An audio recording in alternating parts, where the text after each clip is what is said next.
bom dia a todos, uma ótima manhã de domingo, que possamos juntos realizar, né, momentos de alegria, de fraternidade.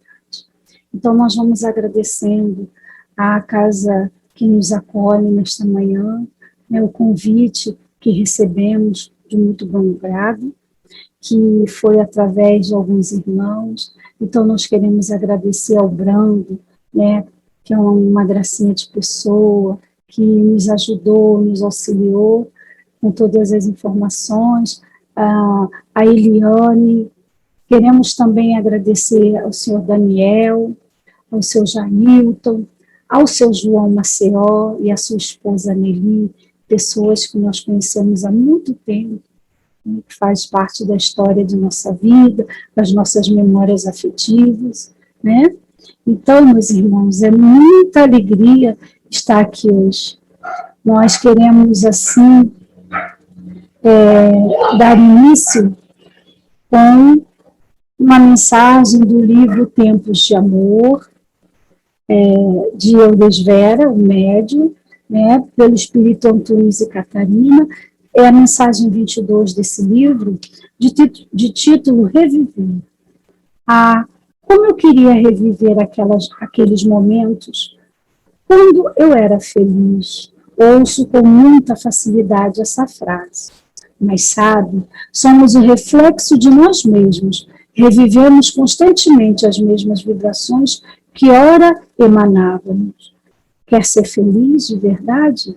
Viva cada dia com intensidade, no amor, e permita-se sentir os reflexos emanados por Jesus a você, Catarina. Então, essa mensagem tão pequenininha, né, que fala de coisas tão importantes, a valorização que a gente precisa dar, o reviver, né, agradecer. Então, vamos agradecer nesta hora em que nos encontramos reunidos, a Deus, a Jesus, pela oportunidade que estamos tendo nessa manhã. Divino Mestre Jesus, gratidão por este momento, e que nos reunimos nesta manhã de domingo, em teu doce bendito nome.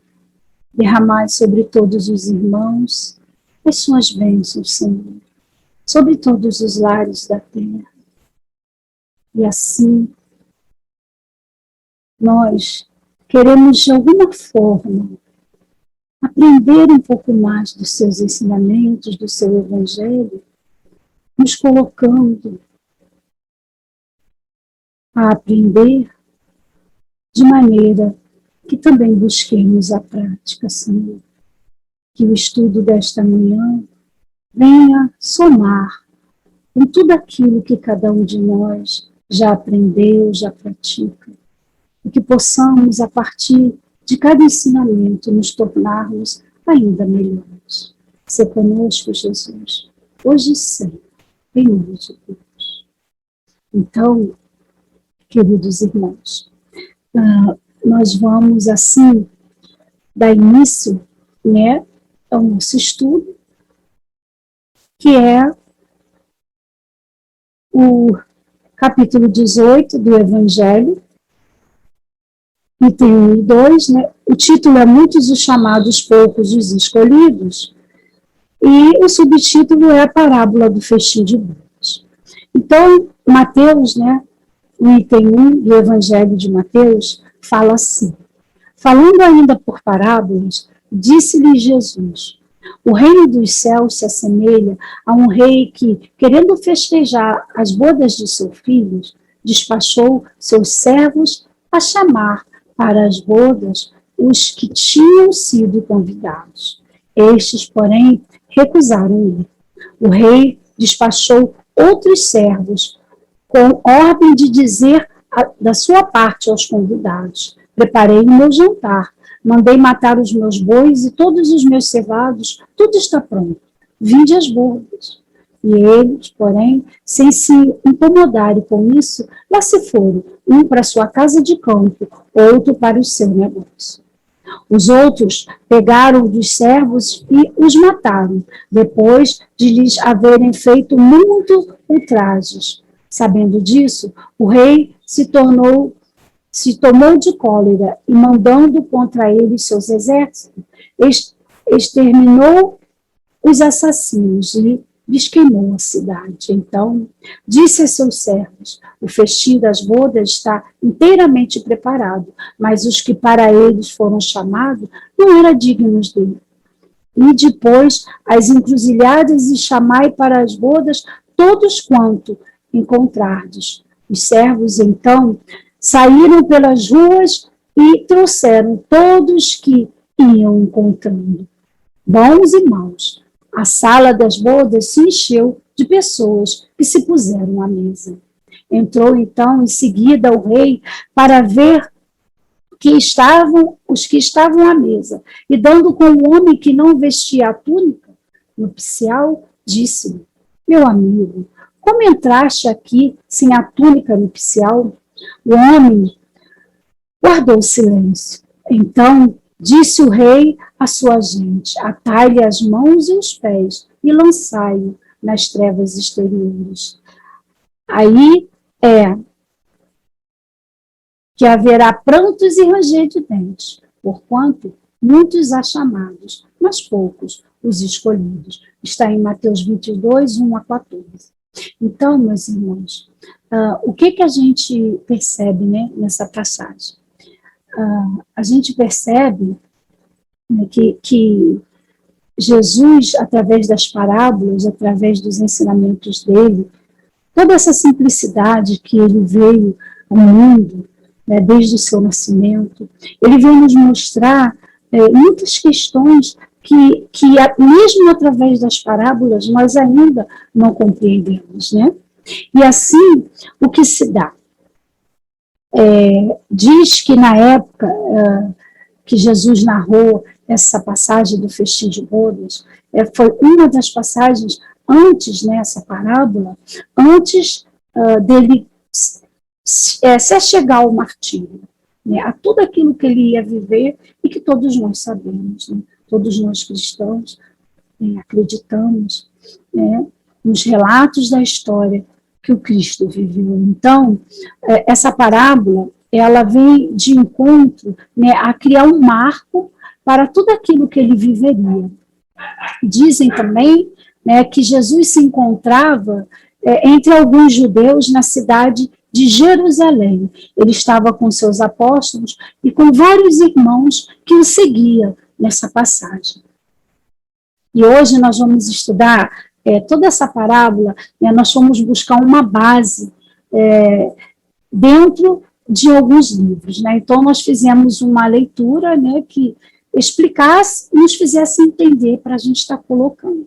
Então a parábola que a gente traz hoje, a gente está estudando ela, né? Nós vamos estudar junto, com base no livro Parábolas de Jesus à Luz da Doutrina Espírita, de Raul Teixeira, Haroldo Dutra e outros, né? Porque são autores diversos, né? E de Parábolas e Ensinos de Jesus, do Espírito Caibar Chuta, né?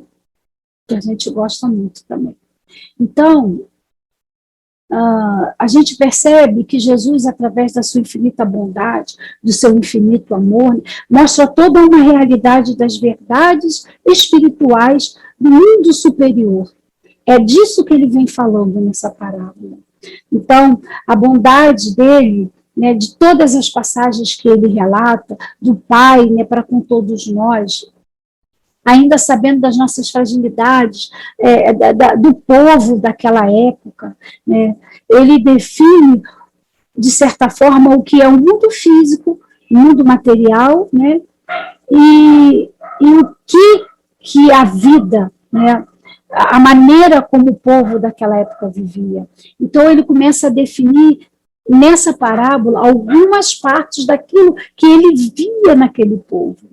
E aí ele ensina, de certa forma, que dias virão, né, em que o reino de Deus será deste mundo, né, que vai fazer parte de cada um de nós, que seremos regenerados, que a gente vai conhecer a verdade, que a gente vai ter fé, que nós teremos progredido para que a nossa libertação aconteça. E vamos ter o nosso estado de plenitude espiritual. É isso que Jesus, de certa forma, vem citando nessa passagem. Então, segundo Caidar Schuss, né, falando desse festim de boda, ele traz para a gente um relato, né, da maneira que ele compreende o espírito, e diz assim, que o cristianismo, como o espiritismo, eles vêm representar a celebração das bodas de um grande e rico proprietário, cujo pai não poupa trabalho, sacrifício, apresentando tudo de melhor aos seus convidados, né? Ofertando as melhores iguarias para as suas bodas. Então, o que a gente vê? E agora a gente vai começar a esmiuçar essa passagem para que a gente possa entender o que o festim de boda realmente vem representar. Então, o que é o reino dos céus? A gente percebe que quando Jesus fala que se assemelha ao reino do céu, ele está falando do estado de quando nós avançamos, a evolução, quando evoluímos, quando atingimos esse patamar. É a união, né, da criatura com o Criador. É a compreensão dessa aliança, quando ele fala da aliança, a compreensão da aliança, né, da criatura com o Criador, com as suas leis, com o próprio Cristo. Né? Porque ele não se colocou nesse conteúdo naquele momento, mas ele está inserido em todos eles. E quem é esse rei? É o próprio Deus. O rei que Jesus fala é o próprio Deus, né? É o criador de todas as coisas, do universo. E o filho é ele mesmo, o Cristo, né? E os servos, né? Quem são esses servos? São os que representam a segurança, a guarda das coisas de Deus, né? Na terra, em todos os lugares, né? E essas iguarias, o que elas representam? A palavra divina, o evangelho, a verdade, tudo que liberta e salva o espírito que somos, porque somos espíritos imortais, né? E aí ele vem falando dos servos, né? Dos primeiros convidados, né? E Caidar Sutta também cita para a gente, sobre essa passagem, que os primeiros convidados, quem eram? Os doutos, os ricos, os sábios, né, os aristocratas da época, os sacerdotes, porque ninguém melhor do que estes estavam em condições de participar dessas bodas, fazer se representar naquela festa que foram convidados, né, uma festa solícima, para a qual, né, o rei os convidou, esse rei dos céus que a gente viu que é Deus, né? Sem medir nem pensar sacrifícios. Ele fez o quê? Mandou à terra o seu filho, de quem ele queria celebrar junto com a humanidade, né? Junto com a gente, né? Com dignamente todas as coisas boas, todas as bodas. E o que nós fizemos, né? Esses servos, esses convidados da época, eles recusaram, ignoraram. E aí, em seguida, Jesus cita nessa passagem, né, sobre os segundos convidados. E quem são esses convidados? São os que se preocupavam com o quê? Cada um com as suas questões materiais, né? São os que se aprisionavam às coisas do mundo físico, que desvirtuava os conceitos divinos. E aí, essas coisas que eles se prendiam, se faziam se perder do caminho, se fixando, né, aos aprisionamentos do mundo físico. E aí, de certa forma, também foram os que massacraram todos que vieram. Que vieram quando? Antes do próprio Cristo. É mais ou menos isso que essa passagem explica. Quando Jesus fala que o rei preparou, enviando, né, os seus servos, são os que vieram antes dele, do próprio Cristo. Né? Aí ele está falando ali dos profetas, né, que vieram trazer aos judeus a todos os povos os recados do Pai.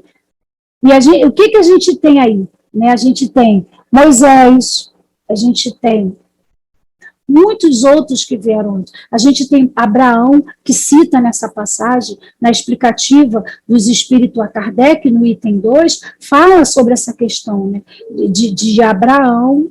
E aí, nesse processo que Deus envia, né, todo esses seus participantes do banquete divino, que são os seus enviados, Deus, né, vendo que eles não respeitaram, que os maltrataram, João Batista foi morto, decapitado, e tantos outros viveram os seus martírios, né? E aí ele fica aborrecido. E o que é que ele faz? Envia os seus exércitos. Que são esses seus exércitos?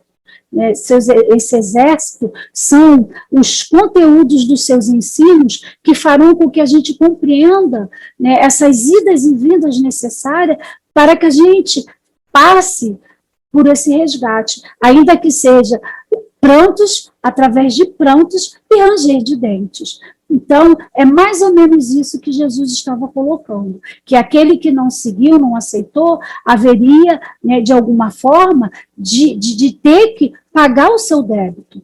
Por isso haveria os prantos e ranger de dentes, né? E aí, poucos fariam parte do seu banquete, mas o rei, o que ele faz? Ele percebe que os humildes tinham mérito, pois eles mais mereciam. Por quê? Porque eles eram verdadeiramente humildes. Os pobres na matéria, mas ricos no coração, na alma, no espírito, e o principal, crentes e tementes ao único Deus, né? E os últimos convidados são os que não queriam ouvir o chamamento, né? Os que tinham conhecimento também, de alguma forma, mas fugiam da base do Evangelho de Jesus, como os demais que a gente citou, né? Eles, de certa forma, fingiam não saber, né? E agiam pelo egoísmo, orgulho, não tinha condições de vestir essa túnica. Eles eram despidos de todo e qualquer conteúdo que pudesse fortalecer essa base que o rei, né, que convida, envia, encaminha. Então, eles não tinham como se apresentar ao banquete do Pai, né? E, completando com o conteúdo de Caibá Sutras, ele diz assim, que a veste de túnicas simboliza o amor, a humildade, a boa vontade, em encontrar a verdade para observá-la, ou seja, a pureza das intenções, a virgindade espiritual, a pureza, né? O interesseiro, o mercador, o astuto, o tartufo, que, embora convidado a tomar arte nas bodas, está sem a túnica, não pode ali permanecer. Então, foi lançado fora. Assim, como todos aqueles que desrespeitaram, né? E foram postos à margem, né? O desrespeito ao convite. E ele cita um exemplo, Caibá. Quem de nós iria a um casamento sem respeitar a festa daquela noiva, daquele noivo e da família? Como nos vestiríamos? Ele faz esse tipo de colocação, né? Ninguém vai a uma cerimônia de qualquer jeito. Então, dando continuidade, nós vamos para o item 2, para que a gente possa fazer toda uma junção agora, né, dessa passagem. E neste item, a gente percebe, né, que essa citação, ela vem dizer, né, muitas coisas para nós, né? Inclusive, lá no início dela, no Evangelho, quando os Espíritos explicam a Kardec, eles iniciam dizendo do povo daquela época, né, os incrédulos, e trazendo até para a nossa época mesmo, por que não? Aos olhos dos incrédulos, eles dizem que toda a fala de Jesus, para eles, parecia, né, bobagem. Mesmo ele falando por parábolas, porque eles não compreendiam as coisas divinas. E eles viam como simples figuras, tal qual o momento atual, né? Não é muito diferente da atualidade.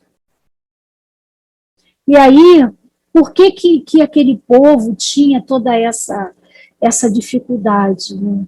Porque, meus irmãos, a mudança, né, íntima que o chamamento do Pai, do Cristo, requer a cada um de nós, né? Autotransformação, né? A compreensão de que não viemos a esse mundo de passagem, só por passar, nós viemos para evoluir.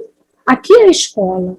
Então, o povo daquela época, como ainda hoje nós vemos muitas ocorrências, se percebe que a humanidade ainda não tem essa compreensão, não quer aceitar, porque aceitar Deus, né, os seus ensinamentos, o seu evangelho através do Cristo, é ter que se transformar.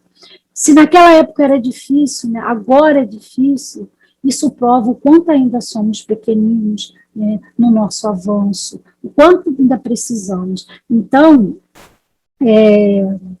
requer dedicação, mudança íntima, autotransformação, né? E isso é para muito perdas de tempo. Uma vez que antes do Cristo, naquela época, os povos, eles eram idólatras, né?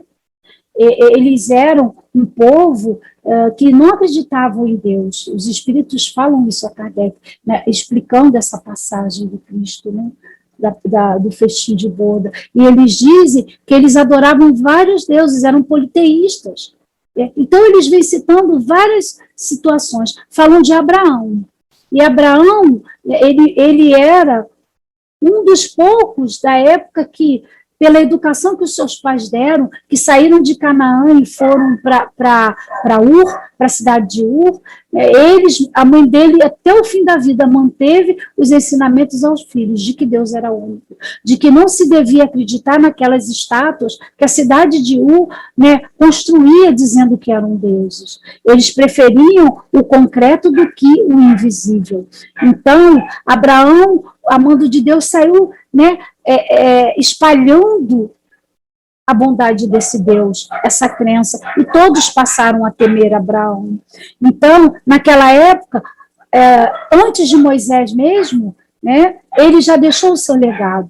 Mas, quando Moisés veio e deixou o decálogo, ainda assim, mais de 1.200 anos depois que o Cristo vem, aquele povo ainda não compreendia, aquele povo ainda não queria, brigavam entre si. E aí vem Jesus, né, trazer a sua palavra, salvar o povo do paganismo, né, e mostrar, né, o amor de Deus sobre todas as coisas e ao próximo como a nós mesmos, ensinando a libertação do egoísmo. E aí a gente vai percebendo que as explicações, né, dos espíritos colocadas a Kardec, elas são todas de cunho moral, onde se vê claramente o caminho para a luz que vai nos libertar das trevas, né? E aí, através de Jesus, né, ele vem nos mostrar e participar desse festim de bodas, o que é? É vestir a túnica que nos vai despir, né, das questões dos aprisionamentos, dos atavismos. Por isso é que ele disse, muitos os chamados, poucos os escolhidos. E disse também que haveria prantos e ranger de dentes, como a gente citou antes, porque esse prantos e ranger de dentes é a libertação que precisamos, né, através das reencarnações, através do aprimoramento. E aí, quanto mais eu compreendo e pratico, mais eu me ascendo moralmente e espiritualmente. Não adianta ter intelecto como o povo daquela época se não havia amor, moralidade, não havia respeito. E não aceitavam o Filho do Homem, que Jesus, né, que é Jesus esse exemplo para todos nós. Né? Então, meus irmãos, que a gente possa, né, de alguma forma, buscar a prática do bem, né, mesmo que seja aquele bem que a gente ainda não sabe praticar, como disse Paulo, né, o bem que quero, esse ainda não faço, o mal que eu não quero, esse ainda faço. Então, que nós possamos, de alguma forma, e compreendendo a cada estudos que tivermos como oportunidade, os ensinamentos evangélicos de Jesus, né? Mas não nos preocupando em transformar o outro, mas a nós mesmos, compreendendo a fragilidade do outro, né? Fazendo ao outro o que queremos para nós, compreendendo que esse é o grande ensinamento, porque Jesus pegou o decálogo, os 10 mandamentos, e resumiu em 2. Ama a Deus sobre todas as coisas e ao próximo como a ti mesmo. Então, foi muito simples e claro. Então, que possamos perseverar e ter essa base conosco. Agradeço a Deus, agradeço a Jesus, agradeço a todos os irmãos que citamos no início, seu Maceió, né, o senhor Jair, o senhor Daniel, Eliane, Brando, um beijo para a Luci, minha amiga, mãe do Brando, para os meus irmãos da BBM, Marlene, presidente, todos os demais, e que possamos, de alguma forma, seguir, né? E termos, quem sabe, uma nova oportunidade de estarmos juntos em nome de Jesus. Então, nós vamos também agradecendo ao patrono da casa, nosso irmão que faz parte, né, da Sociedade Espírita Cristã Vinha de Luz, esse espírito maravilhoso que é o Fabiano de Cristo, uma entidade a qual nós respeitamos muito, temos muito carinho, muito apreço. Então, que Jesus abençoe a vocês todos. E nós vamos deixar para vocês uma imagem que a gente vai tentar agora compartilhar com vocês. Né? A gente não sabe mexer muito, mas a gente tenta compartilhar para que vocês possam ouvir a prece olhando para ele e para a mensagem. Então vamos dizer assim: querido Deus, muito obrigado por tudo, por esta manhã de luz. E que essas palavras aqui citadas ecoem em nossa alma, em nosso espírito encarnado, Senhor. E que levemos para a imortalidade, para a verdadeira vida um dia, o nosso melhor, sem equívocos, sem hipocrisia, limpando os escaninhos de nossa alma, e que a sua paz ecoe em todos os cantos da terra, iluminando os corações e mentes que ainda se perdem nas ações. Querido Deus, bondoso Pai, gratidão por tudo, por todos, que a paz se dê em nossa pátria, em todas as pátrias, e que a terra seja o farol de luz neste universo. Toma, Senhor Jesus, em tuas mãos o ouro terreno e sopra com teu hálito divino a tua essência amorosa, para que sintamos em todos os momentos a sua presença junto a nós. E que nós, que já buscamos a consciência plena do teu evangelho, sejamos exemplo por onde passarmos, fazendo a edificação dos teus ensinamentos evangélicos. Paz para todos nós, hoje e sempre. E gratidão, meus irmãos. Jesus seja com todos nós, hoje, amanhã e sempre. Que assim seja. Gratidão a todos e nosso muito, muito obrigado por esse momento. Que Deus nos abençoe hoje, amanhã e para todos sempre. Muito obrigado, meus irmãos.